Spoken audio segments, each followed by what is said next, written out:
یہ مضمون تحریر کیا ہے سمیع اللہ ملک نے۔ آج ہمارے سامنے جو تحریر ہے وہ کوئی نیوز رپورٹ یا کوئی روایتی تجزیہ نہیں ہے۔ جی نہیں۔ بلکہ مصنف کے اپنے الفاظ میں یہ ایک آئینہ ہے، ایک ایسا آئینہ جس میں امت کو اپنی اجتماعی حالت دکھانے کی کوشش کی گئی ہے۔ بالکل، اور اس تحریر کا مقصد دماغ کو دلائل سے قائل کرنا نہیں بلکہ سیدھا روح پر اثر کرنا ہے۔ یہ ایک خواب سے شروع ہوتی ہے مگر بہت جلد ہمیں ایک ایسی تلخ حقیقت کے سامنے لا کھڑا کرتی ہے جو غزہ، کشمیر اور دنیا کے کئی حصوں میں لاکھوں مسلمانوں کا روزمرہ کا معمول ہے۔ ہاں، اور اس تحریر کا انداز ہی اسے سب سے منفرد بناتا ہے۔ یہ منطق سے زیادہ جذبات پر انحصار کرتی ہے۔ تو آج ہم اسی پر بات کریں گے کہ مصنف نے ذاتی سکون اور اجتماعی بے حسی کے درمیان جو گہرا تعلق دکھایا ہے اس کے کیا معنی ہیں۔ جی، مصنف ایک بہت ہی طاقتور تکنیک استعمال کرتے ہیں۔ وہ قاری کو پہلے ایک ذاتی خوفناک خواب کے تجربے سے گزارتے ہیں اور پھر اچانک احساس دلاتے ہیں کہ آپ کا ڈراؤنا خواب کسی کی جاگتی آنکھوں کی حقیقت ہے۔ تو آئیے اسی خواب سے بات شروع کرتے ہیں۔ مصنف ایک منظر بناتے ہیں جسے ہم میں سے ہر کوئی تصور کر سکتا ہے۔ جی، رات کا سکون ہے، گھر میں اپنے بچے گہری نیند سو رہے ہیں اور آپ بھی پرسکون ہیں۔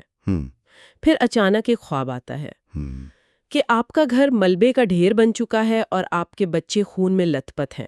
اللہ نہ کرے۔ مصنف لکھتے ہیں، دل چیخنا چاہتا ہے لیکن چیخ حلق میں پھنس جاتی ہے اور پھر ایک جھٹکے سے آنکھ کھلتی ہے اور آپ شکر ادا کرتے ہیں۔ بالکل، آپ اپنے ارد گرد دیکھتے ہیں، بچے محفوظ ہیں، گھر سلامت ہے اور آپ شکر ادا کرتے ہیں کہ یہ صرف ایک برا خواب تھا۔ اور یہی وہ لمحہ ہے جہاں سے تحریر اپنا اصل رخ بدلتی ہے۔ اچھا، وہ ذاتی شکر اور سکون کا لمحہ فوراً ایک اجتماعی ضمیر کے کٹہرے میں تبدیل ہو جاتا ہے۔ یعنی وہ اس خواب کو ایک پل کے طور پر استعمال کرتے ہیں؟ بالکل، ایک پل جو ہماری محفوظ حقیقت کو غزہ کے ایک باپ کی بھیانک حقیقت سے جوڑتا ہے۔ وہ کہتے ہیں کہ یہ خواب جو ہمیں ایک رات ٹھیک سے سونے نہیں دیتا، وہ اس باپ کی زندگی ہے جو روز اپنے بچوں کو ملبے سے نکالتا ہے۔ یہ کشمیر کی اس ماں کی سسکتی ہوئی راتیں ہیں۔ تو یہ صرف ہمدردی کی اپیل نہیں، یہ ایک چھپتا ہوا سوال ہے کہ ہماری اور ان کی حقیقت میں یہ فاصلہ کیوں ہے؟ جی، اور یہ پڑھنے والے کے ذاتی سکون پر ایک طرح کا حملہ ہے۔ مصنف یہ نہیں کہہ رہے ہیں کہ ان کے درد کو سمجھو، بلکہ وہ یہ کہہ رہے ہیں کہ تصور کرو اگر یہ تمہارے ساتھ ہو۔ یہ فرق بہت گہرا ہے۔ بہت گہرا، اور اسی بنیاد پر وہ امت کے تصور پر سوال اٹھاتے ہیں، کیا ہم واقعی ایک جسم کی مانند ہیں؟ ان کے مطابق اصل مسئلہ ظالم کی طاقت نہیں بلکہ ہماری اجتماعی بے حسی ہے۔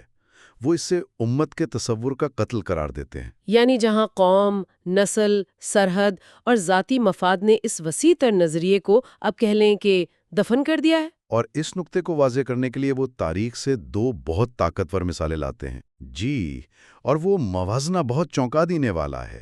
ایک طرف محمد بن قاسم ہیں اور دوسری طرف کربلا کا واقعہ۔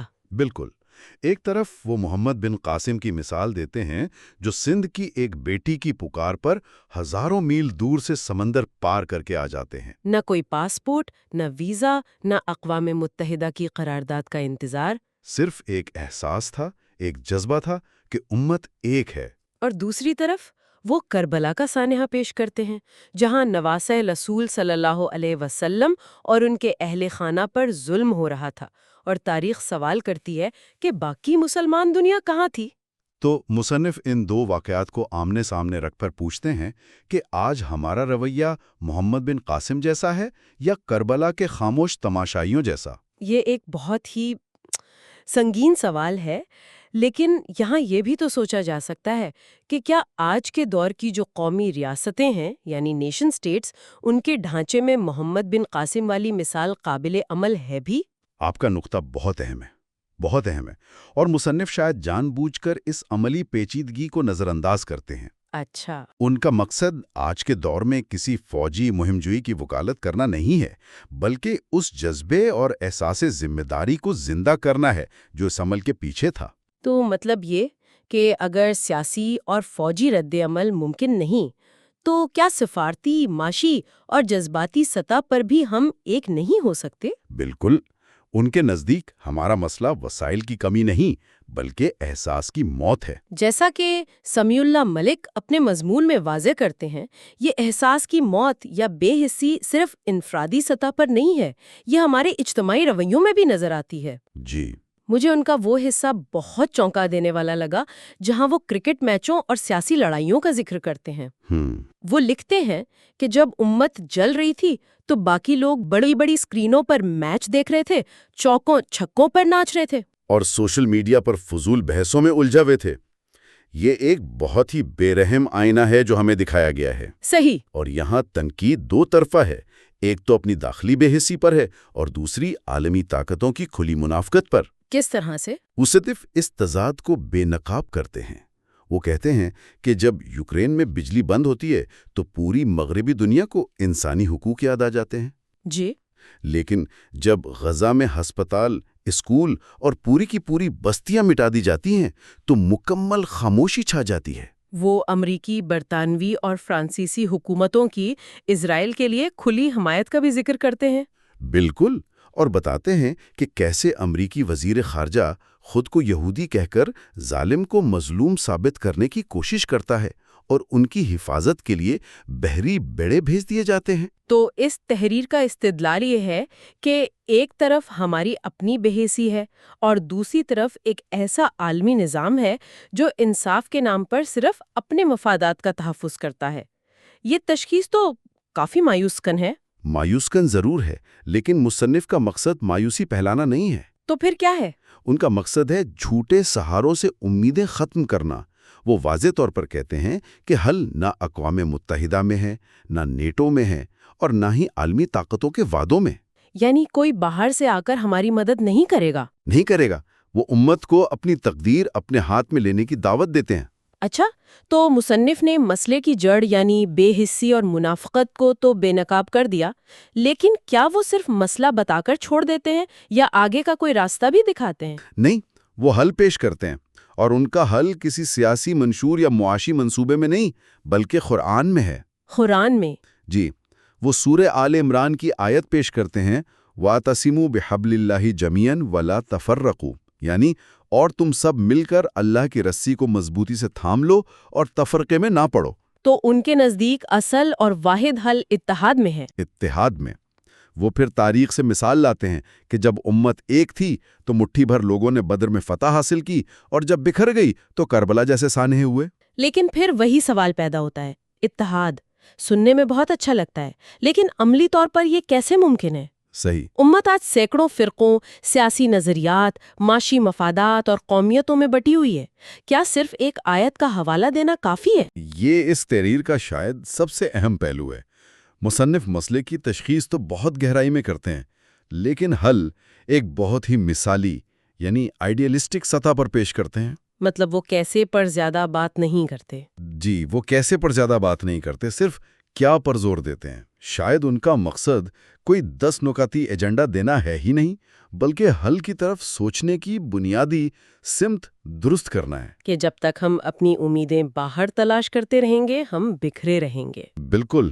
جس دن ہم نے حل اپنے اندر یعنی قرآن، سنت اور باہمی اتحاد میں تلاش کرنا شروع کیا، راستے خود بخود نکلیں گے۔ اور اسی سلسلے میں وہ خاص طور پر نوجوانوں سے مخاطب ہیں۔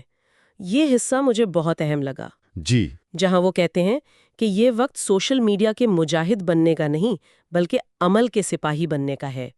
یہ اس آن لائن ایکٹیویزم پر ایک بہت بڑی تنقید ہے۔ بہت بڑی تنقید ہے۔ وہ نوجوانوں کو دعوت دے رہے ہیں کہ اپنی شناخت کو فرقوں، قومیتوں اور سیاسی پارٹیوں سے بالا تر کر کے صرف ایک شناخت پر مرکوز کریں، اور وہ شناخت ہے مسلمان ہونے کی۔ مسلمان ہونے کی۔ ان کے نزدیک جب تک ہم خود کو پنجابی، سندھی، عرب، ترک، شیعہ، سنی، دیوبندی یا بریلوی کے خانوں میں بانٹتے رہیں گے، ہم کمزور رہیں گے۔ اور جس دن سب کی ایک پہچان ہوگی، اسی دن اجتماعی طاقت پیدا ہوگی۔ جی، اور پھر وہ مستقبل کی نسلوں کا سوال اٹھاتے ہیں۔